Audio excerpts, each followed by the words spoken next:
Welcome to our video of teaching English. Today's lesson is about the difference among will, be going to, and be about to.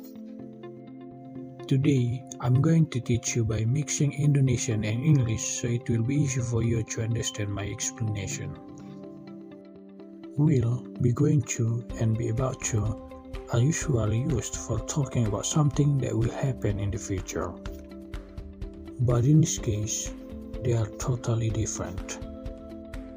Penggunaan will, be going to, dan be about to sangatlah berbeda. Saya telah membuat beberapa contoh yang bisa menunjukkan di manakah letak perbedaan dari penggunaan ketiganya. We use will to talk in spontaneity. Will selalu digunakan untuk menyatakan pernyataan-pernyataan spontan untuk masa depan. In the first example, what will you do on this weekend? I don't know, but probably I will go to Jakarta. Dalam konteks ini, B sama sekali tidak memiliki rencana untuk pergi ke Jakarta. Namun ketika ditanya secara spontan oleh temannya, si A, maka B menjawab dengan spontan bahwa mungkin dia akan pergi ke Jakarta. Dalam kasus ini, tidak ada perencanaan yang dilakukan oleh B sebelum ditanya si A. Kenapa? Karena itu adalah pernyataan yang spontan yang dikeluarkan oleh si B ketika ditanya secara spontan juga oleh si A. In the second example, oh my god, I forgot my pocket. Don't worry, I will pay for you. Dalam dialog ini diceritakan bahwa ada dua orang yang pergi ke salah satu pusat perbelanjaan. Kalimat I will pay for you bukan merupakan rencana yang dibuat oleh B untuk A. Kenapa? Karena dalam konteks ini, A mengatakan bahwa dia melupakan dompet, dan secara spontan B menjawab bahwa I will pay for you. Hal ini berarti tidak ada rencana yang dilakukan B sebelum ia bertemu si A. Be going to is used to talk about a plan or future arrangement. Kita biasanya menggunakan be going to untuk menyatakan suatu rencana untuk masa depan. Artinya, sebelum pihak lain bertanya kepada kita tentang apa yang akan kita lakukan, kita telah merencanakan sesuatu yang akan kita lakukan di masa yang akan datang. Dalam contoh pertama, what do you do on this weekend? I'm going to go to Surabaya with my family. Dalam dialog tersebut, dapat diketahui bahwa B telah merencanakan sesuatu dengan keluarganya sebelum A bertanya kepadanya. Kenapa? Karena kalimat itu mengandung unsur be going to, yang artinya itu adalah sebuah plan atau rencana yang telah dibuat sebelum A bertanya kepadanya. Dalam contoh kedua, I heard from David that you have planned something for this Thursday. Yup, I'm going to give a surprise for my girlfriend on her birthday. Dalam dialog tersebut, B telah memiliki rencana untuk memberikan sebuah surprise atau kejutan kepada pacarnya.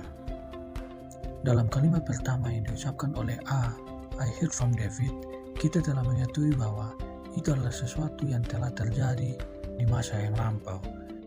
Jadi, itu adalah sebuah rencana yang telah dibuat oleh B sebelum A bertanya. Kenapa? Karena dalam konteks ini, ulang tahun pacar si B adalah di hari Kamis yang akan mendatang. Jadi, kalimat yang dilontarkan oleh B adalah sebuah kalimat yang mengandung rencana. Kita menggunakan be about to untuk menyatakan kejadian yang akan segera mungkin terjadi atau something that will happen immediately. Contohnya, I'm sorry Mr. Brown, it's going to be night. What time will this class end? Be patient, our class is about to end. Dalam percakapan tersebut, ada seorang siswa yang bertanya kepada Mr. Brown bahwa kapan kelas akan berakhir. Mr. Brown dengan sesegera mungkin menjawab bahwa kelas kita akan segera berakhir. Brown atau B menggunakan about to untuk menjelaskan bahwa kejadian yang akan terjadi akan sesegera mungkin terjadi. Dengan mengatakan our class is about to end, hal ini berarti kelas akan berakhir dalam 5 menit atau 10 menit yang akan datang. The next example, hey, I've been waiting for you for 2 hours here. Hang on, I'm about to leave my office. Kalimat atau dialog pada layar kaca Anda adalah dialog yang mengatakan bahwa seseorang telah menunggu B dalam waktu 2 jam. Dengan sesegera mungkin, B menjawab bahwa I am about to leave, atau saya segera datang, atau saya segera keluar dari kantor saya. Hal ini berarti B telah merencanakan bahwa 5 menit atau 10 menit ke depan dia akan pulang dan menemui A. Maka daripada itu, B menggunakan about to untuk menyatakan bahwa aksinya akan sesegera mungkin terjadi. Jadi, kesimpulan dari video kali ini adalah will digunakan untuk menyatakan suatu aksi di masa depan yang secara spontan diucapkan. Be going to digunakan untuk menyatakan rencana yang akan terjadi di masa yang akan datang. Dan be about to digunakan untuk menyatakan suatu aksi yang akan sesegera mungkin terjadi. That's today's lesson. Hopefully you understand the material. See ya! Every endeavor, I wanna remember.